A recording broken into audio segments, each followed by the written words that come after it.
You are playing warfare as an officer and you are ordered back to help defending because you are losing the strong point. The teammates are telling you the enemy is coming from the north. And now you are asking yourself, where the fuck is north? Where are they coming from? North is such a general direction, so you have no clue where they could be spawning or where the garrison is. Or you are playing as commander and you want to drop some supplies in advance into a location where you want a garrison later, but you have no clue whether there is cover on the map. Or you are sitting on the artillery and you want to shell the enemy and you know the enemy is attacking somewhere from the west hand side, but you have no idea what route are they taking and where should I send my shells.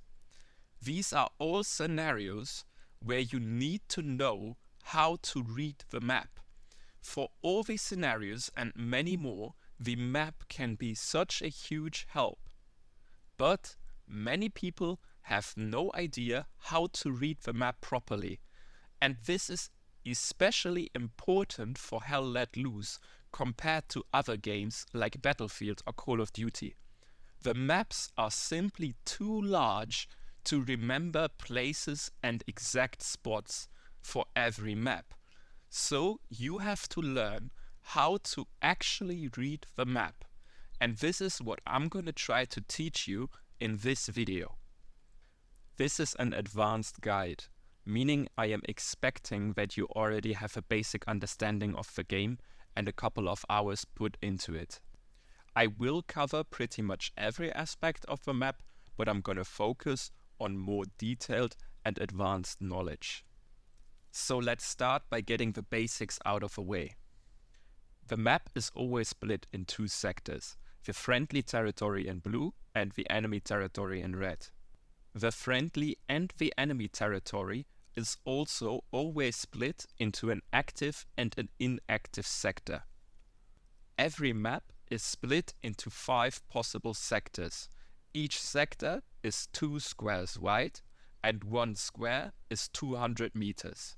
So every possible sector is 400 meters wide.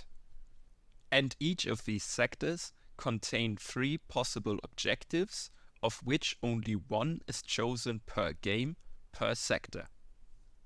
Depending on the game mode, there is going to be 1 or 2 active objectives. You can identify an active objective through the black circle. The locked objectives will have a lock on them. And here comes the first very important thing to keep in mind, which is the difference between an active and an inactive sector, because both of them have very different characteristics. If you are in an inactive enemy sector, you will not be able to put a spawn point down, neither a garrison nor an outpost. Only recon units are able to put down outposts in locked areas. You cannot even drop an airhead there. The same goes, of course, for the enemy team. So the enemy can't spawn in a locked friendly area for you. And garrisons that are placed in a locked area will have a long dismantle timer. And this timer will give you enough time, if you play commander, to drop a strafing run over it and kill the enemy. If this garrison is in an active sector, you will not have enough time to drop a strafing run over it. So, with this knowledge, you can predict where you are more likely to encounter enemies, and you can adapt your movement to it. In the friendly locked area, you will mainly encounter recon squads, which only consist of 4 people at maximum, and of course blueberries that just don't have a clue where they are. So if you are moving in these areas, you can take higher risks and take some shortcuts over open fields, and there is a low chance that you're gonna get shot here. Then there is the active blue zone surrounding the active friendly strongpoint. Here you are likely to encounter 2 types of players. Your good friendly teammate, because the good teammates know how important it is to defend, and the average enemy teammate, because they just go on the offensive. And of course, as always, a couple of blueberries mixed into it. The same goes for the enemy active sector, just the other way around. Then there is the enemy inactive sector. Here you will usually only encounter the commander, engineers, and of course blueberries that don't know where they're going. So only with these basics you can already tell where are the enemies able to spawn, where am I likely to encounter large amounts of enemies, and to a certain degree, what type of enemies am I going to encounter. Now that we have this general information about the map out of the way, let's go into the details. First of all, let's have a look at the symbols. I will not cover every symbol. If you don't understand a certain symbol you see on the map, simply click into the bottom right corner and then the expand will show you exactly what each symbol means. The only thing I want to point out real quick are the players that have letters above them. These players are squad leaders, and the letters indicate what squad they are in. Now, let's look at the most important aspect of the map, which is where can I find what type of cover. Most players in Hell Let Loose tend to stick to walls, hedges, or houses. They don't want to run across an open field because they are an easy target over there. Also, of course, you don't want garrisons in open fields because they can be spotted very easily. So, it is important to see where is cover around my strong point, because this signals the possible routes that the enemy can take to attack your objective. The most commonly found indicators for cover are these darkened squares. These squares can be found on every map and they indicate buildings. Then there are these darkened mashed lines. Those lines are trenches, and trenches usually come with barbed wire, and even if not, the trench themselves provide more than enough cover to walk through and even to put down a garrison next to it. Apart from the trenches, you also have these weird looking symbols that kinda look like a closed eye with some eyelashes on them. These are machine gun nests with sandbags close, so they also provide cover at least for a garrison. Of course, on some maps you also have bunkers, which are indicated if they are large by a large bunker symbol, and if they are just some small MG nests, you have these smaller bunker symbols. The bunkers themselves usually don't provide a lot of cover, but the trench next to them does.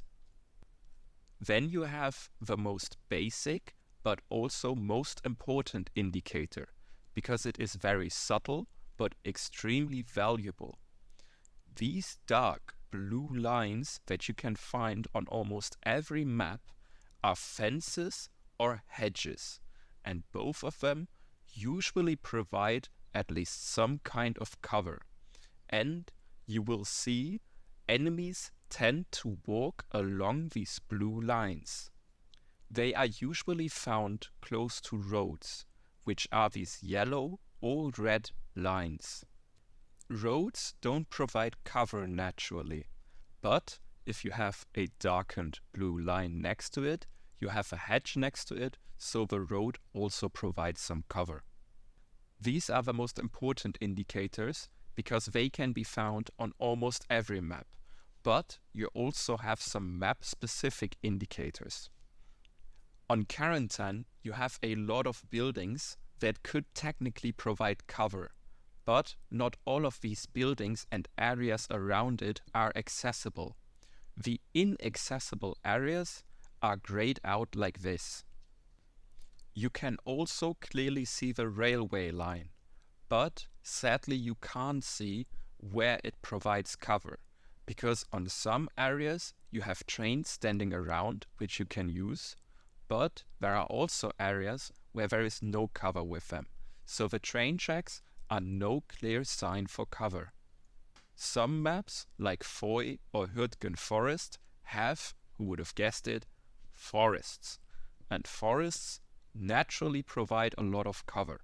On Hill 400 and Hürtgen Forest, you have light green areas with small little trees placed all inside it. These, of course, are the forests. On Foy, the forests aren't clearly highlighted. Some of them are, like the one in the south, which is darkened grey, but some aren't. Here you really have to pay attention whether there are a lot of trees placed on the map. This is going to be the forest, like here near Foy Road. The worst map in terms of cover and, in my opinion, overall, is El Alamein. You only have buildings and trenches that surely indicate that you can find some cover. The other chance that you have are the transitions between the darkened grey and light grey area. These areas usually provide elevation which is enough to set up a garrison, but that only works about 80% of the time. Okay, now I've told you where you find cover, and now what do I do with this information? Let's look at an example here on Saint Marie. Let's say you are either attacking or defending Hugo's farm. No matter what you are doing, the first thing you have to do is identify the routes that either you or your enemy can take. First, let's have a look at the possible spawn points. For an offensive garrison, so a red zone garrison, to work, it has to be around 100 to 150 meters away from the strong point, because garrisons in the red zone have a 100-meter radius around them to make them locked. So, if an enemy player is within 100 meters around the garrison, it's going to get locked and no one can deploy on it. If it is, therefore, too close to the strong point, it's going to stay locked because usually you will have teammates close or even inside the strong point, even in warfare. For blue zone garrisons, this radius is only 15 meters, meaning blue zone garrisons are way more likely to be available. Hugo's farm is placed pretty centrally in the sector, so you will be able to spawn pretty much everywhere around it, because either you will have the 100 meters that you need to get a red zone Gary Green, or you can simply put it in blue zone. So in order to identify where Hugo's farm can be attacked from, we will have to look at where is cover and what routes can we take. And when zooming into the map, you can see that there are 4 possible ways. The first one is attack from the northwest. Here you could simply follow the road down the blue line and move into the strong point. The second one would be northeast. Set up a garrison here near the buildings and then move again down the blue line, which is likely to be a hedge, and then follow this way into Hugo's farm. Third and fourth possible ways would be from the south, either southwest, following the road and the hedges that are close to it, or southeast, again following the blue lines. You could set up a garrison near this trench here, and then follow the hedges up into Hugo's farm. And just like that, we identified where can the enemy come from and where could they potentially set up a garrison, or if we are attacking, where could we set up a garrison? And this is huge. Imagine you are defending this objective. You have enemies attacking from the south. All you have to do right now is check, is it southwest or is it southeast? And then you know where the garrison is most likely to be. Let's look at Foy as another example. This map is a lot harder to play on because there is less cover, but this also means it is easier to predict where the enemy is going to come from. Let's look at Southern Edge. This objective is again placed pretty centrally inside the sector, so technically you could spawn everywhere around it. But there are only 3 possible routes that you could take to actually get into the strong point. You could attack directly from the north side, following down the road, across the buildings, and stay close to the blue line, which in this case is only a fence. The other 2 options that you have are either the west, where you could set up a garrison near the building and the trench, and then move southeast along the blue line, which again is only a fence, and then move north into southern edge. Or you instantly spawn in the south near the buildings and move upwards to the north into southern edge. These are basically the only ways.